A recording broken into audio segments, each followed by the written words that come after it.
안녕하세요. 세상의 첫 선을 보이는 야생화 이야기꾼 한성순입니다. 야생화는 우리가 흔히 보는 야산이나 들에 핀 꽃들을 말하는데 보통은 이름을 불러주지 않고 그냥 보고 어머 아름답다 라고 말하며 3초의 눈맞춤을 끝내고 지나치는 경우가 많습니다. 그래서 잊혀지는 야생화의 이름을 다시 불러주고 야생화에 얽힌 이야기를 전해드리고 싶어 세상의 첫 선을 보이는 야생화 이야기라는 코너를 준비했습니다.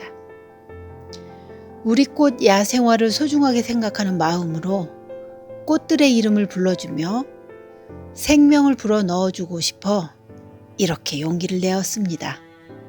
라고 소개하던 때가 벌써 한 달이 지났네요.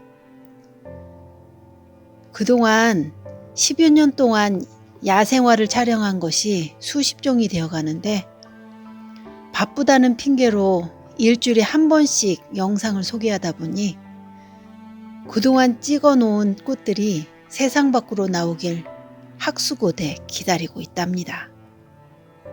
앞으로 열심히 야생화를 소개해 드리도록 하겠습니다. 오늘 소개해 드리려고 하는 야생화는 노루귀입니다. 노루귀는 미나리아제빛과에 속하는 다년생 초입니다.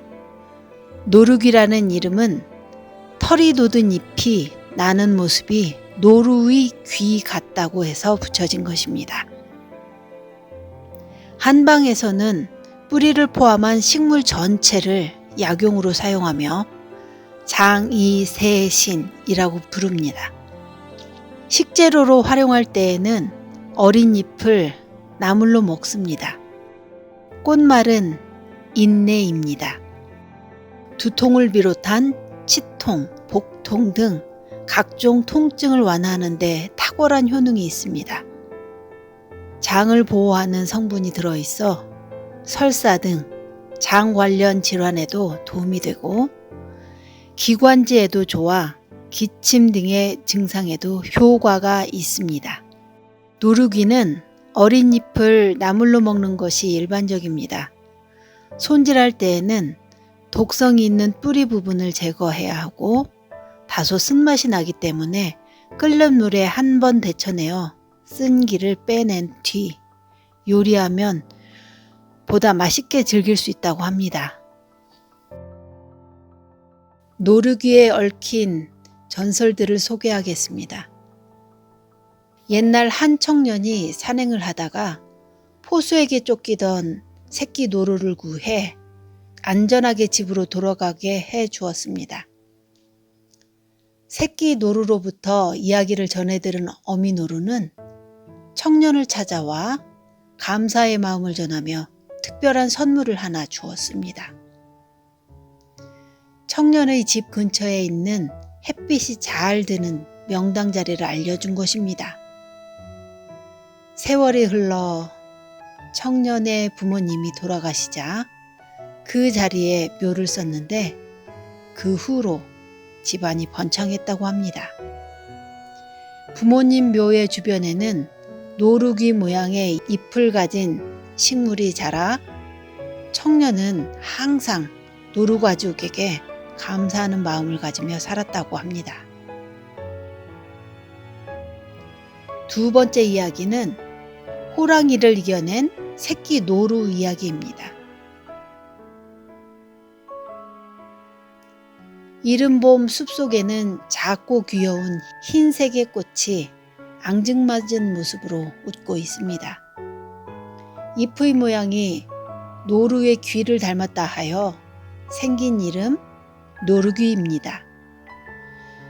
그 중에서도 한라산에서 자주 마주치게 되는 풀이 새끼 노루귀입니다.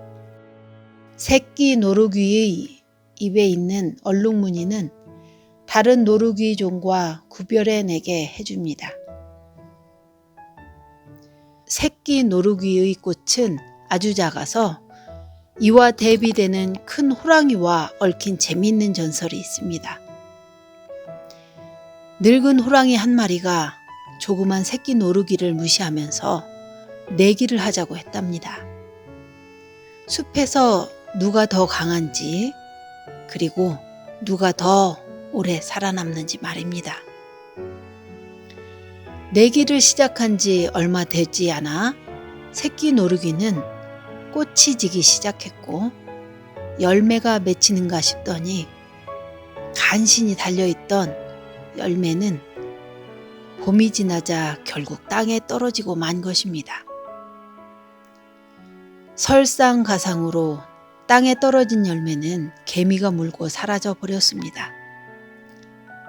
이 광경을 지켜보던 호랑이는 꽃이 떨어져 버린 새끼 노루기를 비웃었지만 그해 겨울 추위와 굶주림에 호랑이는 결국 죽고 말았습니다.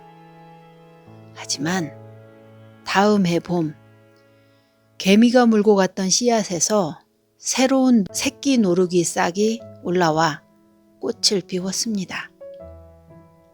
결국 힘센 호랑이는 숲에서 사라졌지만 해마다 새끼 노루기는 새로운 꽃을 피웠던 것입니다.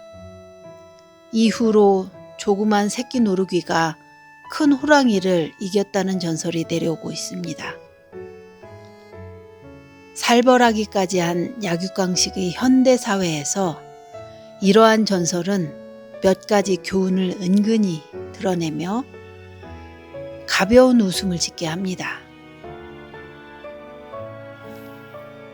세상의 첫 선을 보이는 야생화 이야기 5편 노루기를 소개해 드렸는데 어떻게 들으셨는지 댓글로 남겨주시면 다음 영상 제작에 큰 도움이 될 것 같습니다.